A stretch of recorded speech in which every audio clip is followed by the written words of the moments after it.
La doctora María Sánchez Campillo nos va a ayudar a descifrar estas conexiones y cómo hábitos como horarios irregulares o exposición nocturna a la luz artificial pueden afectarnos. ¿Es así? Es así.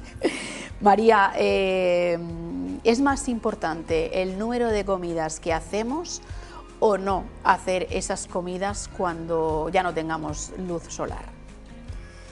Vamos a ver, hay una hormona que es la melatonina, ¿Sí? Y esa hormona se va a liberar cuando entra la oscuridad, ¿de acuerdo?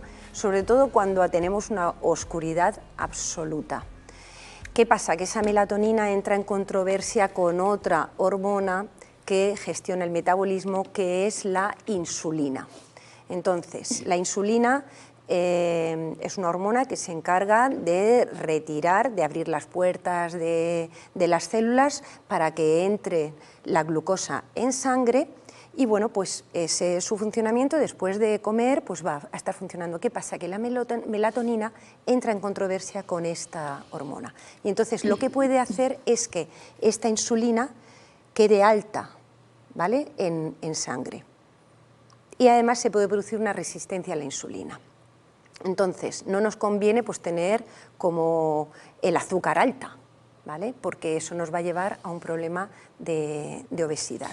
Pero es una disciplina o unos hábitos de alimentación que están, María, muy de moda.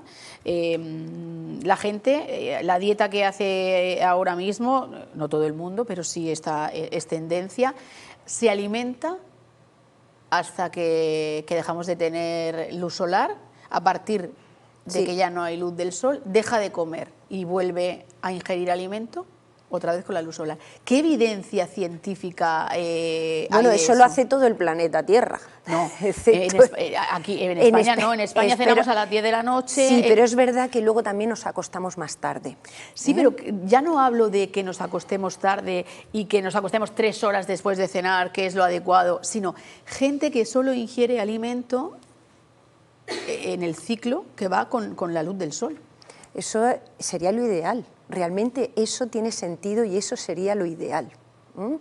Entonces, en invierno, por ejemplo, a las 6 de la tarde, se cena a las 6 de la tarde, deberíamos, lo que decíamos, por ejemplo... Claro, eso, vamos a ver, también hay una cuestión social, ¿vale? Entonces, ¿eso está de moda ahora? Sí, está de moda y así lo hace pues, los chinos, por ejemplo, que son miles de millones de personas, o sea, hay que decir que eso lo hacen así y mira qué delgaditos están, ¿vale?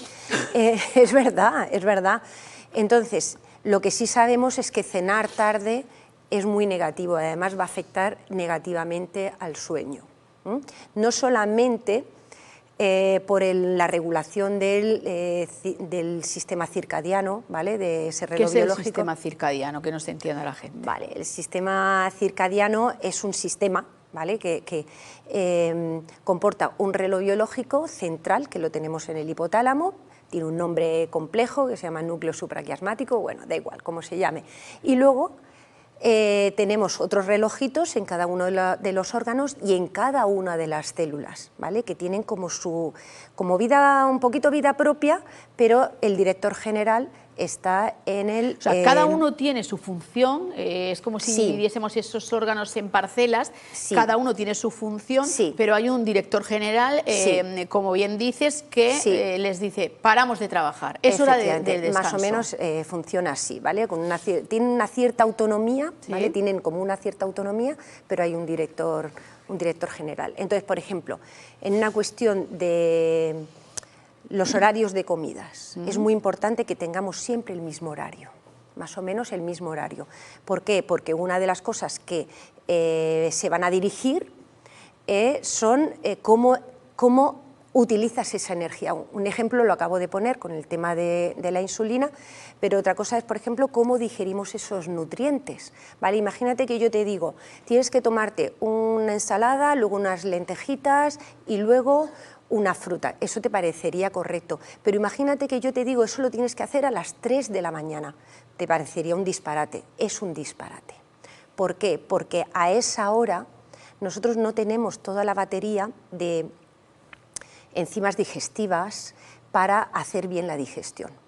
Cuando nosotros tomamos, por ejemplo, una paella, los granitos de arroz están formados por una cadenita de glucosa, ¿vale? Como si fuera almidón. Sí, el almidón, ¿vale? Están formando una cadenita. Esa glucosa hay que ir soltando perlita a perlita, ¿vale? Para que entre dentro de nuestro organismo. Y para eso necesitamos unas tijeritas, ¿vale? Por ejemplo, las amilasas, que van cortando de una en una y tenemos que ir absorbiendo. Igual pasa con las proteínas, hay que ir cortando aminoácido en aminoácido, ¿de acuerdo?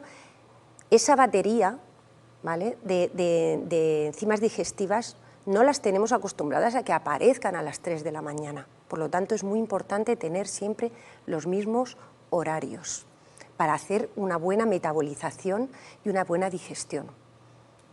Esta metabolización va muy de la mano de la inflamación. Ahora mismo es algo que preocupa. Nos sentimos en general la gente. Es que el cambio de estación nos mantiene más inflamados, pero no solo es el cambio de estación, es microbiota, es estrés, efectivamente, es ya no tanto cómo nos alimentamos, sino cómo vivimos, María. Efectivamente. Y ahí has hablado también de algo muy importante, que es el tema de la microbiota, porque el ciclo sueño-vigilia no solamente... lo entiende muy bien. Escuchan hablar de la microbiota, es verdad que es un tema que abordamos con mucha frecuencia en general, pero ¿qué es la microbiota? ¿Dónde está la microbiota? ¿Es un tejido? ¿Es una célula? Vamos a explicarle a la gente que nos está viendo. La microbiota son todos esos millones o billones de microorganismos que nos acompañan, ¿vale? Dentro de esos microorganismos pues vamos a encontrar bacterias, vamos a encontrar hongos, virus, cuando hay una infección de cualquier tipo, virus, pues eso también es microbiota, los hongos, por ejemplo, que he dicho, cándidas, todo eso es microbiota. Podemos tener una microbiota que nos favorezca o una microbiota que nos perjudique, y eso va en función del estilo de vida. Y curiosamente, ese estilo de vida, cuando va bien, afecta positivamente a esa microbiota y afecta también positivamente al sueño. A ver, nosotros, según nuestros hábitos de vida, de alimentación, de deporte, de no tabaco, de no consumir alcohol, tenemos unos hábitos de vida. Esos hábitos de vida le dan una función a nuestra microbiota. Según como nosotros nos alimentemos, nos cuidemos, nuestra microbiota hace una función buena para nosotros o hace una función mala. Sí. ¿Podemos decirlo así? Podemos decirlo así, pero hay que matizar que lo que nosotros vamos a hacer en función de esos hábitos de vida es fomentar o darle de comer a una microbiota que nos van a apoyar, o bien le vamos a dar de comer a una microbiota que van a producir sustancias proinflamatorias, y ahí tiene mucha relación con el sueño. En este año se han publicado ya varias revisiones en los cuales se habla de melatonina, de la microbiota, eje microbiota intestino-cerebro y el sueño. De hecho, ahora mismo me acaban de preguntar, ¿afectan los antibióticos al sueño? ¿Y cómo es posible eso? Entonces, ¿hay alguna evidencia? Sí, hay evidencias tanto en modelos animales como en humanos. ¿Y cómo es posible? Bueno, pues cuando tú tomas un antibiótico empiezas con una tabla rasa, es decir, que te cargas los microorganismos que están produciendo neurotransmisores como pueden ser GABA o el metabolismo de la serotonina o el metabolismo del triptófano o la producción de ácidos grasos de cadena corta, y entonces se puede favorecer el crecimiento de bacterias que sean más proinflamatorias, porque además si se toma un antibiótico obviamente es que ahí hay una infección. Quiere decir bacterias que benefician esa inflamación, ¿no? Claro, porque además si de hecho estamos tomando un antibiótico es porque ahí hay una alteración de la microbiota. Ese antibiótico también destruye nuestras bacterias, pero las buenas y las malas. Destruye las buenas y las malas, ¿vale? De acuerdo, pero entonces nos quedamos sin los efectos positivos de las buenas, y eso nos va a afectar al eje microbiota intestino-cerebro, va a alterar la barrera intestinal, van a pasar citoquinas proinflamatorias al cerebro y eso nos va a producir insomnio. Insomnio, y yo creo que no somos conscientes, queremos hacer tantas cosas al día y solo tenemos 24 horas, que esas horas las sacrificamos con el sueño. No somos conscientes de lo importante que es el sueño, porque hay una relación muy importante entre esos procesos inflamatorios. Ojo, no solo cuando hablamos de esos procesos inflamatorios hablamos de se nos inflama el abdomen, me siento hinchada. No, hay procesos inflamatorios que se producen dentro de nuestro cuerpo, en nuestros órganos, que no vemos y que también vienen inducidos por esa falta de sueño. De acuerdo, claro. Por ejemplo, el tejido adiposo también produce sustancias que son proinflamatorias y esas van a viajar a todo el organismo, incluido al cerebro, y también va a afectar. ¿Qué pasa? Que tenemos un estilo de vida en el cual los niveles de hormonas, por ejemplo, del cortisol, que deberíamos tenerlo durante el día de forma natural alto, una persona que no tiene el cortisol alto por la mañana seguramente estaría con una depresión grave. Nosotros el cortisol por la mañana lo tenemos que tener alto. ¿Qué quiere decir? Alto. Y voy parándole para que nos entienda la gente en casa.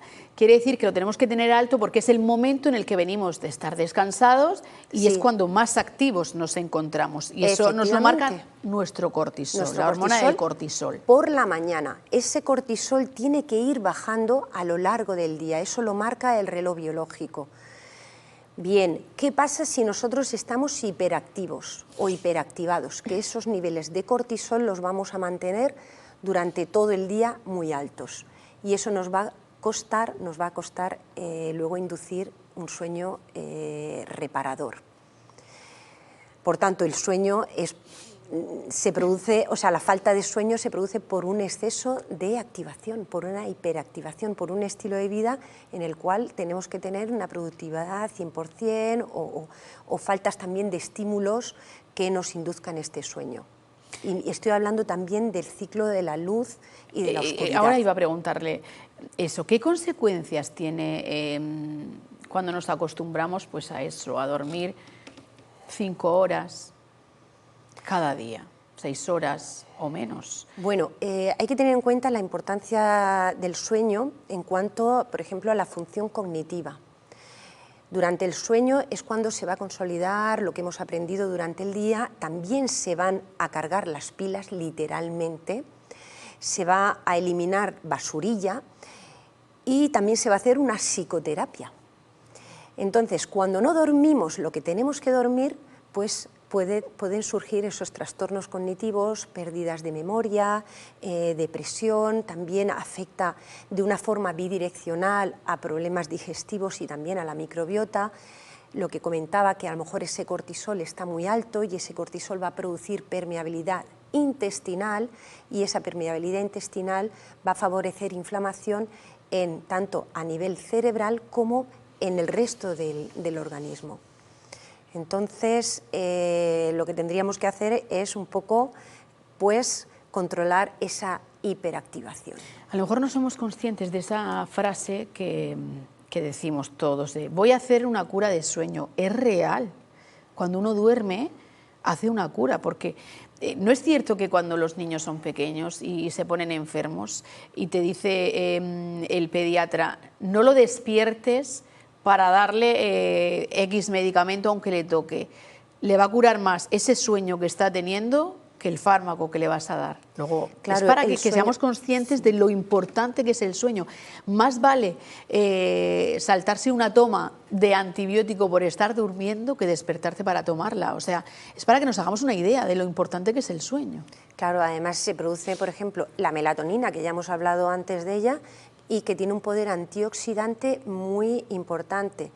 Antioxidante significa que es capaz de captar radicales libres, que son las que producen el envejecimiento. Entonces, si queremos estar jóvenes, aparte de estar bien mentalmente, pues tenemos que dormir y tenemos que cuidar el sueño y tenemos que aprender a desconectar conforme va pasando el día. El día, ir bajando decibelios. Hay que ir bajando decibelios. ¿Qué evidencia científica relaciona la contaminación lumínica? Y vamos a explicar un poco qué es la contaminación lumínica con los trastornos metabólicos, o sea, los trastornos de nuestro cuerpo orgánicos, pero también neuroendocrinos, por lo que decías, ¿no? Se está viendo demencia, falta de coordinación, enfermedades pues neurodegenerativas que están muy relacionadas con esa falta de sueño o con esa contaminación lumínica. La contaminación lumínica lo que nos va a afectar es... ¿Qué es la contaminación lumínica? Efectivamente, primero, ¿qué es la contaminación lumínica? Bueno, que son términos que están ahora mismo... Primero me tengo que remontar a cuando no había contaminación lumínica. Vámonos antes de que apareciera la electricidad, ¿no? Antes de que apareciera la bombilla. Bueno, pues teníamos la luz del sol durante el día y luego ya durante la noche pues teníamos las estrellas, la luna, pues nos metíamos, se metían en las cuevas o en la casa y entonces teníamos prácticamente oscuridad absoluta. La contaminación lumínica es cuando en las horas nocturnas aparece una potencia alta de luz. Y luego además el problema de la contaminación lumínica no es solamente que aparezca esa luz durante la noche, sino que tenemos como la misma luz durante el día, que a lo mejor estamos trabajando en una oficina, que por la noche friendo un huevo frito, ¿vale? Entonces, para dormir, para que se produzca la liberación de la melatonina, necesitamos que haya una polaridad en cuanto a estímulos. ¿Y es que nos recomienda en los hogares, por ejemplo? Pues en los hogares lo que tendríamos que tener son luces cálidas. Las luces blancas o bien las luces que podemos regular, que durante el día... O sea, luces blancas no. Las luces blancas pueden estar bien por la mañana, pero por la noche es mejor tener una luz cálida, naranja y tirando ya a roja. Porque es la que menos... tendencia, esa luz roja, pero ¿hay algún beneficio en que en nuestra casa se tengan luces? Aparte ya lo vemos, cuando uno camina por la noche por la ciudad de Murcia, es verdad que en algunos balcones, en terrazas, ¿por qué tendrán esa luz roja en casa? Sí, claro que hay evidencia. De hecho, la melatonina desaparece en plasma con la exposición a la luz solar, a la luz eléctrica durante la noche. Es decir, que si tú te vas al baño por la noche y enciendes la luz, los niveles de melatonina te bajan. ¿Sí? Y es diferente si tienes una luz roja. Eso en los niños pequeñitos. A mí me vienen madres y me dicen, mi niño no duerme nada. Digo, tienes una luz el quitamiedos típico, blanca, y dice, sí, pues quítala. Los pilotos, ¿no? Como llamamos a los pequeños, los pilotos de luz. Digo, si pones algo, pon roja y en el pasillo. Y me dicen, mano de santo, esto parece un milagro. Digo, no, esto no es un milagro, esto es ciencia. Esto es ciencia. Si está sí o si está no. Si está sí... Es que en España decir siesta, ¿no? A mí no me quites la siesta porque me da algo. Vamos, o sea, yo soy prosiesta. Prosiesta y prosiesta. También, pero prosiesta. Pero la siesta hay que dormirla de una forma determinada, porque es un arma de doble filo. Si la dormimos menos de media hora, o sea, 30 minutos, 26 minutos, bueno, pues va a tener un efecto beneficioso, reparador. Eso es muy complicado. Eso hay que ponerse la alarma, como hago yo. Pero si uno se va a echar a la siesta, que es como los viernes, ¿no? Uno de los momentos, venga, hoy estrella. Vamos a echar la siesta, es uno de los días, como dice María Ángeles, uno de los días estrella. Vamos a ver.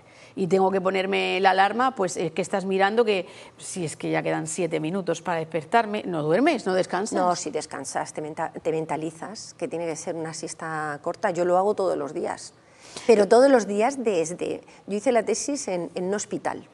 Bueno, pues yo no podía renunciar a la siesta, entonces lo que hacía María, era... es una privilegiada, me cogía, puedes dormir la siesta todos los días. Todos los días, como en mi casa, y prefiero hacer una comida más frugal, pero la siesta no la puedo perdonar porque yo no tomo café. Pero ahí sí que con el último bocado nos vamos al sofá.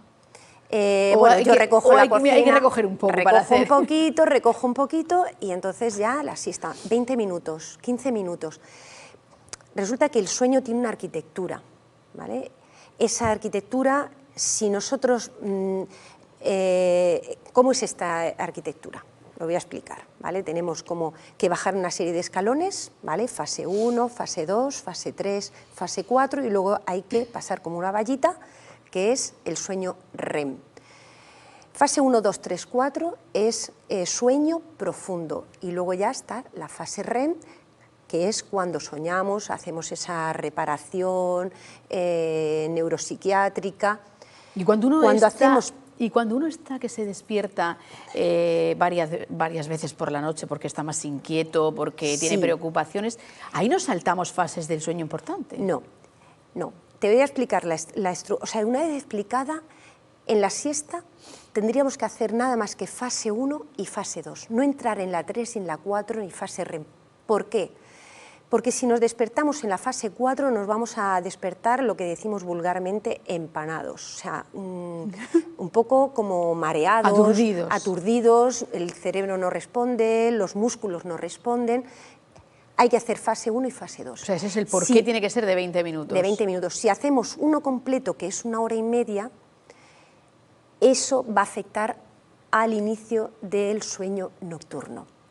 Y eso no nos interesa, porque nosotros queremos hacer por lo menos, pues eso, mínimo 6, 7, 8 horas para poder alargar el sueño REM de por la noche, que es el sueño reparador de nuestro cerebro. ¿Se produce a partir de qué hora?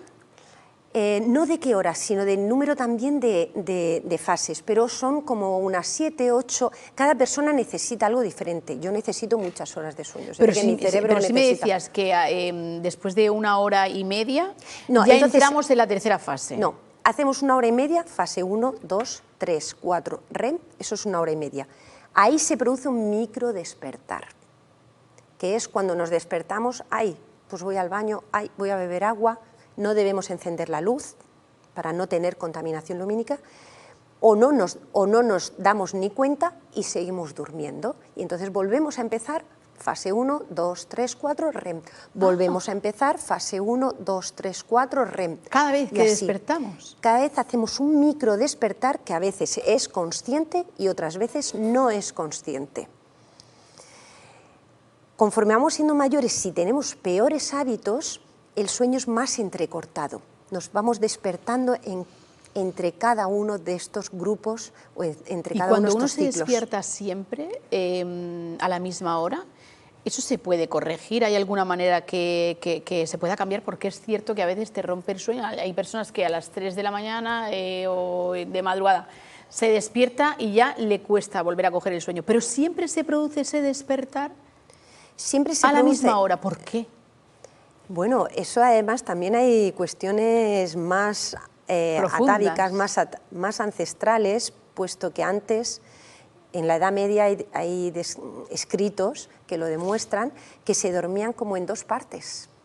Se dormía hasta las 3 de la mañana, se empezaba a dormir a lo mejor temprano, a las 3 de la mañana se producía un despertar, y a las 3 de la mañana, pues de pronto pues, te ponías a hacer otras cosas. Te ponías a hacer otras cosas, dabas de comerle a las gallinas, si tenías gallinas, o lo que fuera, rezar el rosario, cada uno pues lo que más le apeteciera. Y luego se volvían a dormir. Y eso no se consideraba insomnio, sino que había como 2 sueños. Uno se volvía a acostar y hacía un segundo sueño. Entonces, esto es una cosa un poco Entonces, a día de hoy, cuando una persona se despierta, ¿qué ocurre, no? Que se relaje. Mucho tiempo, a la misma hora, sí. Y de repente deja de hacerlo. ¿Qué pasa en nuestro Bueno, habría que ver un poquito lo que es su estado, cómo está, su estatus inflamatorio o sus formas de tener hábitos de vida, a qué hora está comiendo, qué es lo que está comiendo. A lo mejor ha mejorado también su higiene de sueño, por decirlo de alguna forma. Entonces, o a lo mejor está consumiendo melatonina, que también es posible. Es decir, que hay muchos factores que pueden influir en una mejoría del sueño, o también el estrés o las preocupaciones previas al sueño. Eso también es muy importante, dormirnos en paz. Y para eso también hay evidencias que funciona bien lo que llamamos las relajaciones guiadas o las meditaciones. La meditación. Yo tengo una en YouTube, que a veces me la pongo yo misma, y me quedo... pues vamos a verla. Sí, me quedo frita. Buscamos María Sánchez Campillo. María Sánchez Campillo, relajación guiada.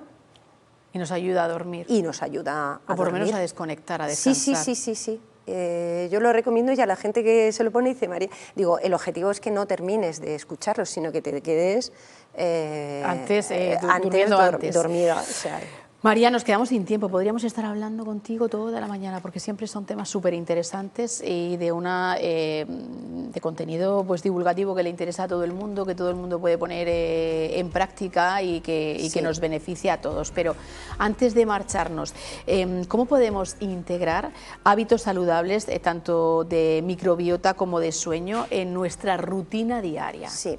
Da la casualidad que cuando tú cuidas tu microbiota, estás cuidando tu higiene de sueño. Iría primero a los horarios, comer siempre a las mismas horas. Horas adecuadas, ¿cuáles son? Depende de cada persona porque hay otra cosa de la cual no hemos hablado, que son los cronotipos. Hay personas que son muy matutinas, que por la mañana se levantan a tope, que se comen el mundo, y por la noche no son nadie. Entonces, esa persona por la mañana puede desayunar perfectamente a las 7 de la mañana tan feliz. Yo que soy vespertina, a mí ni se te ocurra. O sea, yo necesito que bajen mis niveles de melatonina y desayunar en ese momento, cuando yo soy capaz. Necesitas dormir bastante para poder funcionar. Sí, pero no solamente dormir bastante, sino que los matutinos son los que por la noche se acuestan más temprano y por la mañana se levantan muy activos. Y los vespertinos son los que les cuesta irse a la cama y que por la mañana no hay quien los levante. Incluso tienen ahí un decalaje de despertar. O sea, la típica imagen de Mafalda así con los pelos, así como mirando al infinito, que desgraciada soy por haberme despertado, esa soy yo, por ejemplo, ¿no? Que soy muy vespertina, cada vez menos, pero entonces no puedes decir que haya una hora de desayuno FETEN para toda la población. Lo importante es conocerse a cada uno, pero que sean siempre los mismos, por lo que he dicho antes. Pero sí es bueno ir adelantando, ¿no? Esa comida, en lugar de hacerla a las 3:30 o a las 4 de la tarde, intentar hacerla a la 1:30, a las 2 de la tarde. La merienda o la cena también ir adelantando. Efectivamente, cuanto antes se haga, mejor, pero ya te digo que dentro de lo que son las posibilidades de cada uno, yo me encuentro mucha gente que son funcionarios y que tienen que comer a las 4. Bueno, pues vamos a ver también que coman cada 4 horas, que no estén continuamente dándole de comer a nuestra microbiota. Hay que dejar también, esos picoteos son fatales, ¿vale? Para la higiene de sueño. Pero antes, ¿cómo ha cambiado todo? Porque antes es cierto que nos decían 5 comidas al día, ahora no, 3, porque hay que dejar a nuestro hígado, a nuestros riñones, nuestro páncreas, tienen que descansar. Sí. Ya, pero... Sí, es así porque cada vez sabemos más. Si es que cada vez sabemos más, y luego muchas hinchazones vienen por eso, porque tú cada vez que comes le estás dando de comer a unas bacterias que ellas te van a regalar pues sus productos, y uno de sus productos estrellas es el gas, ¿vale? Y esos gas pues muchas veces producen esa distensión, esas molestias, esa inflamación también puede ser. Por lo tanto, hay que dejar descansar a nuestro organismo y a los microorganismos que nos acompañan. Primer consejo para esa rutina: dormir mínimo entre 6 y 8 horas, sí. Mínimo. Alimentar esos horarios de ingesta de comida, dejar intervalos. Contaminación lumínica. Contaminación lumínica. Eso es muy importante. Dejar intervalos entre comida y comida suficientes de tiempo para que nuestros órganos descansen. Ya está. Sí, una alimentación, por supuesto, saludable, que sea antiinflamatoria, y siempre me voy a ir a la nuestra.